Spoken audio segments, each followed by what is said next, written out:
Welcome to a lesson with Dr. Powell.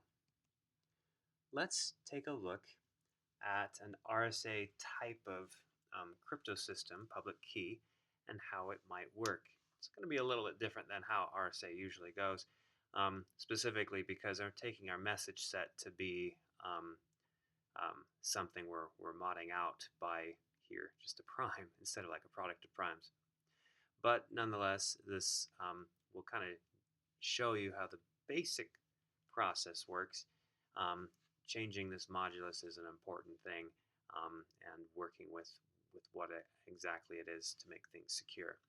And of course, is a very basic example, can be broken extremely simply, and there's not many possible messages. The messages we want are basically just elements of Z mod 19Z that have multiplicative inverses.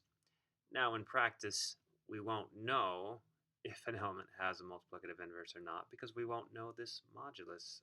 We won't know the how to factor this modulus. We won't know how to factor the modulus.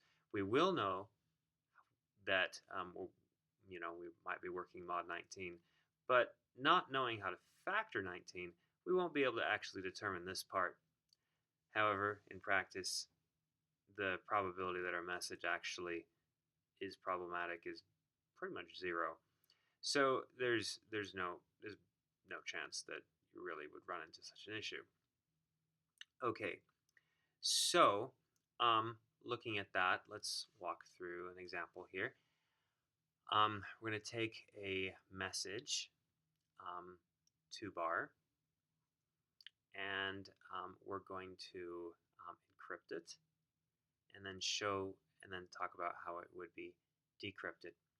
So this message is first encrypted and it's sent across a channel.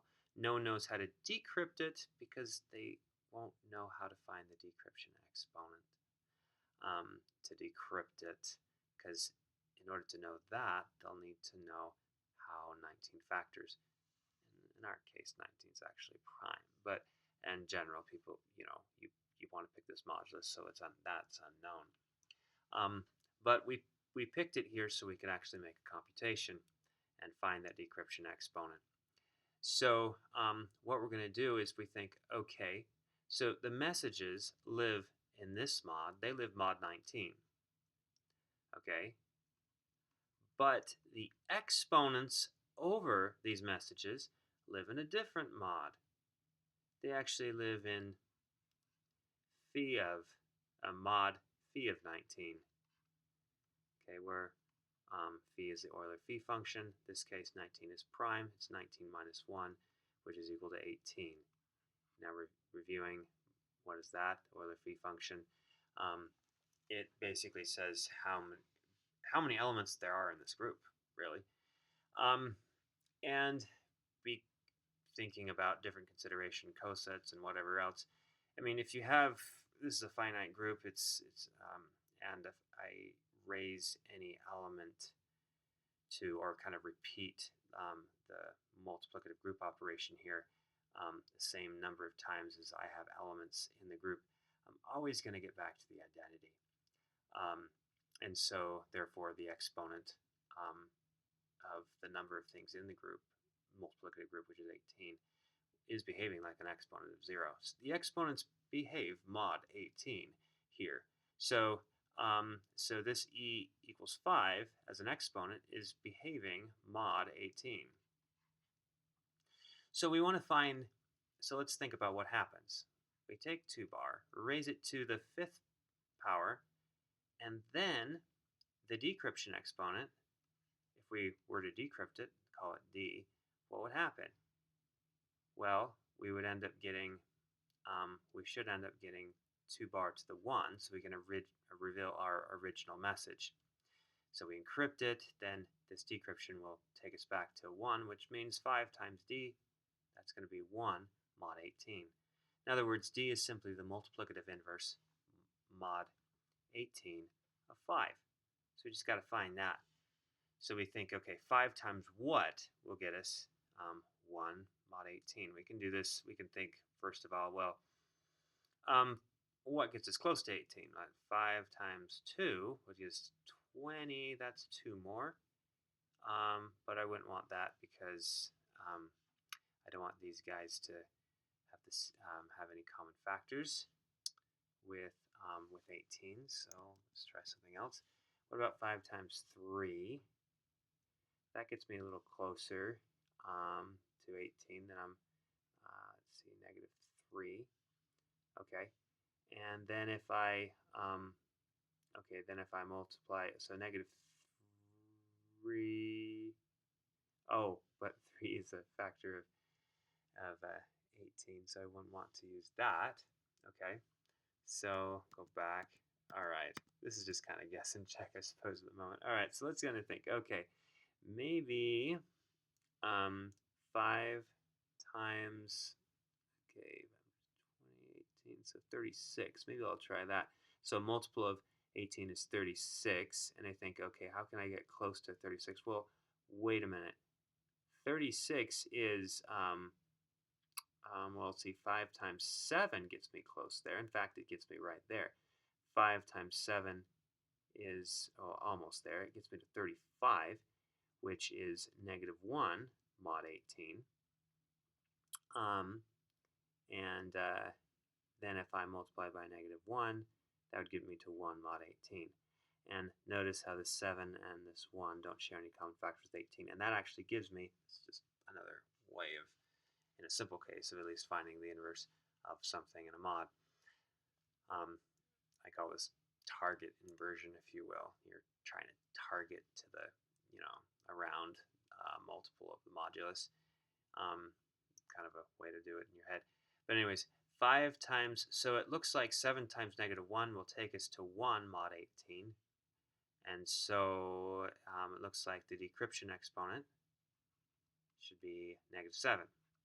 So if I were to, so let's just kind of work through this process and see how this would work. What would be the encryption in this case? 2 to the 5th. All right. Well, I mean, 2 to the 5th is 32. And mod 9. Okay, and mod 19, because now the messages are working in this modulus, right? The exponent's working in mod 18. But now back to the messages. 2 to the 5th is 32. 32, let's see, and 19, well, you could say it's negative 6, I guess. It's 6 less than 38, and 38 is a multiple of 19.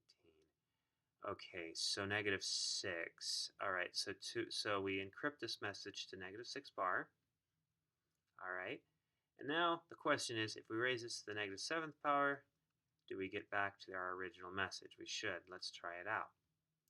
Okay, so what does this negative 7th power mean? Well, it simply means negative 6 to the negative 1. Find a multiplicative inverse and then raise it to the 7th power. Do we get back to here? All right, when we do that. All right, so what is the multiplicative inverse of negative 6? And then this is mod 9. This will be mod 19 now. So we're going to be finding the inverse mod 19. Now, using this kind of process will be nice because 19 is prime. Okay, so let's just think. How can we get close to 19? Well, just 3. In fact, if you multiply by just 3, you get negative 18, which is 1 more than negative 19. So it works. It's actually the inverse. We just found the inverse. So the inverse of negative 6 bar, mod 19, is simply 3 bar. And maybe just to kind of illustrate what I did to get that, I simply was thinking, okay, negative 6 times what gets me close to 19? And I'm thinking, well, 3 would, at least negative 9, but that's kind of nice because if I multiply just by 3, I get negative 18, and negative 18 is 1 more than a multiple of 19. So that's kind of how I got that. So that's going to be congruent to 1 mod 19. All right, so really I'm just computing 3 bar to the 7th power and see, does that get me 2 bar? Let's try it out by hand. But we can do this in pieces and steps. So let's think, how do we do that? let's see, 3 squared is 9, and then, and we're going to be reducing mod 19. So then 9 times 3 is 27, and 27. So if we go 3 bar cubed, we end up getting 27 bar, which is the same as, you think that's 8 more than a multiple of 19, so that's actually equal to 8 bar. Thinking mod 19. Okay, so okay, awesome. Then so every time we do third, we get that. Let's see. Okay, so then we can say, okay, let's multiply this by, just keep going. I mean, we could do 8 times 8 if we wanted to at this point, and see, that would be 64. And I think 64 mod 19. Let's see, 19 times 3 is 3 less than 60, 57. And you think, okay, 3 to 4, so 7. So this is 7 more. So that's equal to 7 bar. So if we go, okay, so we're thinking that's 3 bar to the third times 3 bar to the third is equal to 8 bar times 8 bar. And that should be equal to 7 bar.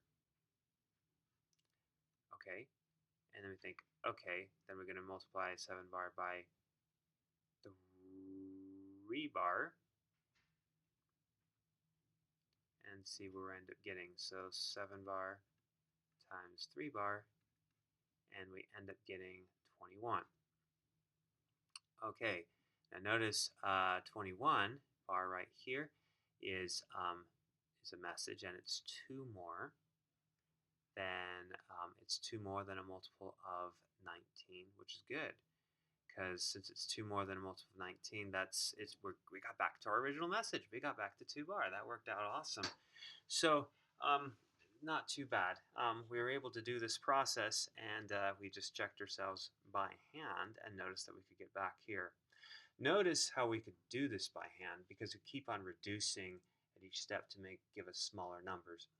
Now, in computing, in practice, the reductions at each step for a computer make it go real fast, so that this modulus can be extremely large, and we can get through an encrypted message pretty quickly. And if we knew, and if we happen to know how this factored, then we could very quickly actually find the decryption exponent and decrypt it rather swiftly, even if this number is really large, because when you're working in mod something, you can always reduce at each step, and that reduction, it just saves you computationally, and it goes extremely fast. So this is actually a good technique with large numbers. You just have to make sure that your modulus is up to specifications, which I do not discuss here in this little video. This just kind of gives you an intuitive sense idea for how it goes, at least one type of public key RSA cryptography, and how that would work. So the message is taken encrypted.